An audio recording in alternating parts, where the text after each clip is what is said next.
Эми синус деген график өтөлү.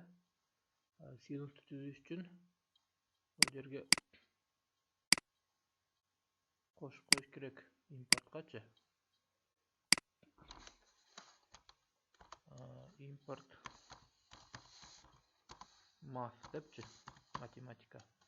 Илгери импортный товар деген бар эле го, сырттан келген дегенчи, ошо math деген математикалык функциялары бар модуль да, сырттан уланат. Ошо башка модульдарды улап туруп, чоң программаны түзө берсе болот да, акырындык менен. Азыр ушу боюнча эле ушу турушу менен жүргүзүп көрөлү. Бунда math бар экен. pf деп туруп 8.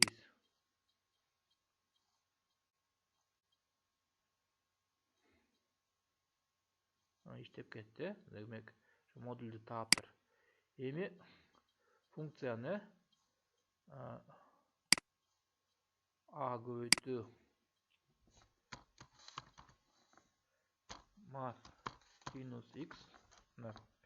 Python тилинде мага бүт жаккан жери ошо модула тилинен келгенде, функцияны чакыргандачы, бул синус дегенде кайдагы синус дебей, ошо эмеден математический модульдан келген синус фамилиясы менен болуп атат да. А болсун, себеби чоңойтуп кичирейткени, бны алып салалы. Ошондо бны алып салабыз.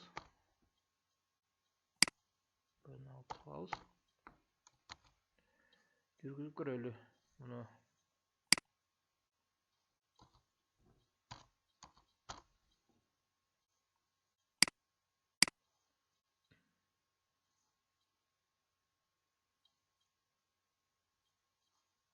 Мына синус.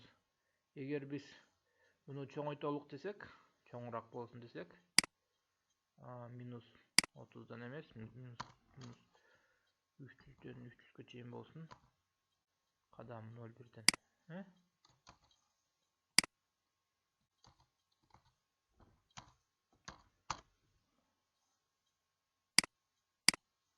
Толкундардын саны көбөйөт да.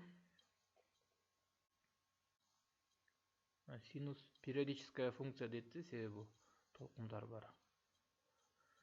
Демек, бул синусоиданын графиги болуп атат да. Эми биз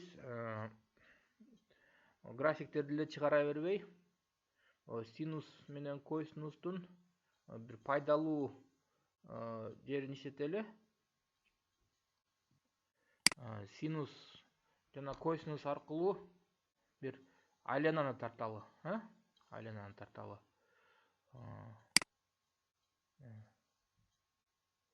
Ошондо биз функцияны өчүрүп турабыз.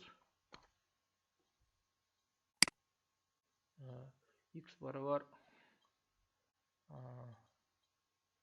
ошондо бизде x эмес, бизде t болот экен да. X менен y синус аркылуу табабыз. T нулевое барабар y көбөйтүү кадам.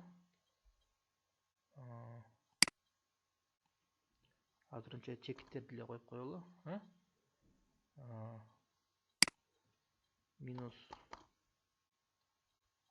5ден 5ке чейин болсун, мисалы үчүн, минус 5ден 6га чейин. X нулевой барабар a көбөйтүү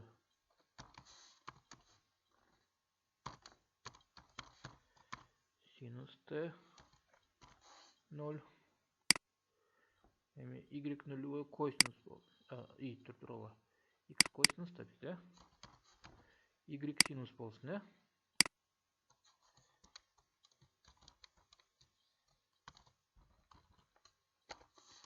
Y синус болсун,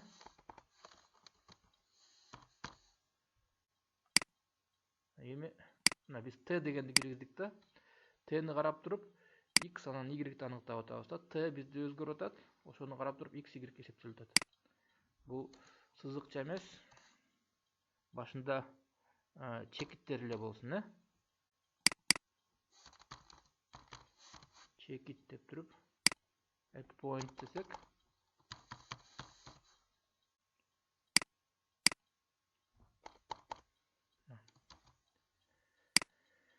Жүргүзүп көрөлү буну эми. Бисмилла. PF дегенде 0,9 десек. Мындай чекиттер чыгып калыш керек. Чекиттер чыкты, Кадамын өзгөртөлү. Кадамы 0,1 эмес, 0,5 болсун,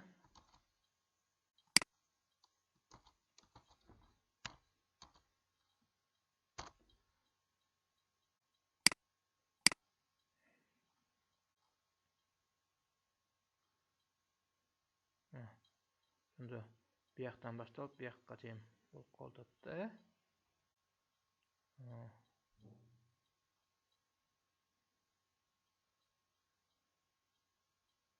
Так. Мунучу 0'дон баштайлычы, 0'дон баштасак.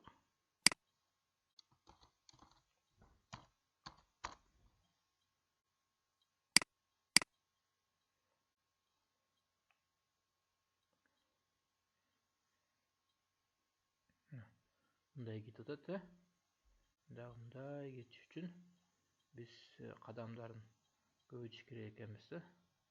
Кадамдарын көбөйтөлүк десек, азыр 0, 1, 2, 3, 4, 5 болуп атабы? 0'дун алттан ашпайт. 0, 1, 2, 3, 4, 5 дегенде, эгер мисалы үчүн кадамдын саны 10 болсо,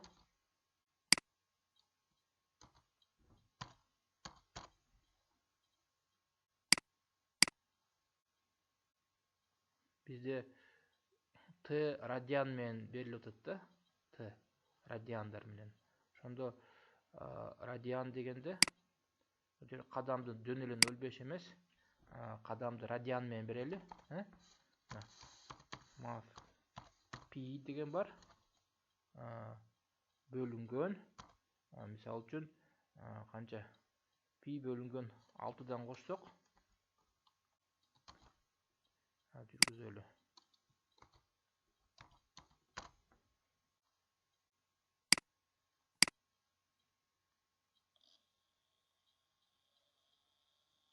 Ондай 30 градустан болуп калат да. Ошондо канча кадам болот экен?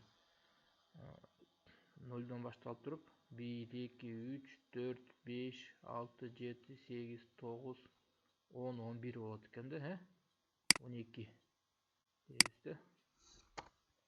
12.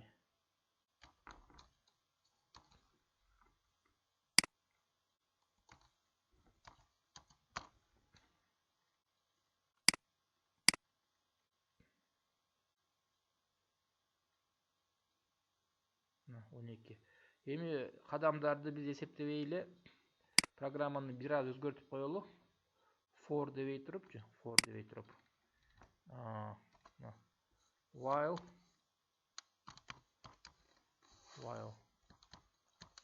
bir h менен кадам, анан кийин бурч болсун, бурч бар 0, 0. While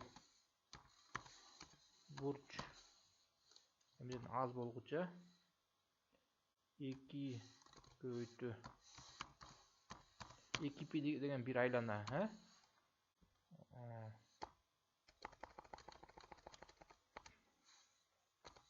Ошондо t эмес, бул жерде t'нын ордуна бурч деп коебуз да.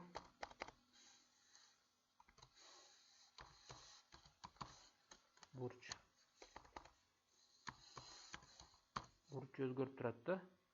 Аягында бурч плюс барабар бурч кадамга көбөйөт деген. Кадамга көбөйөт. Ошондо биз кадамды өзгөртсөк эле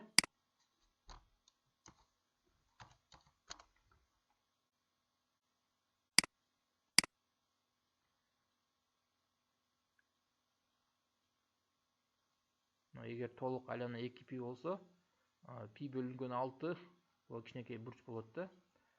Бул пи да, пини 6га бөлгөнбүз да.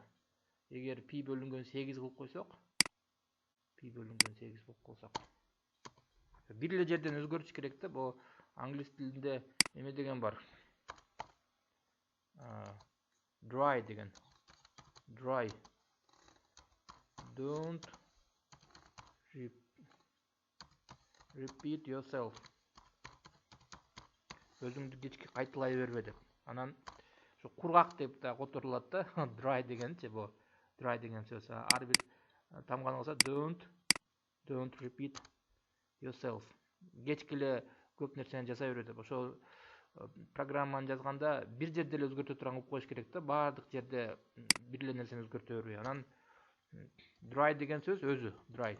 Кургак деп которулат да. Анан ар бир тамгасын чечим элесе бул тамаша да. Don't repeat yourself. Өзүңдү кайталаба деп. Себеби мына wet деген дагы бар да. Wet нымдуу суу.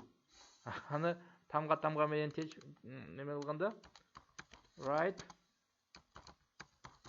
everything twice. Баарын эки жолдан жаз деп кылып атат да. Мына. Демек биз 8ге бөлүп койсок, мына Ctrl Z.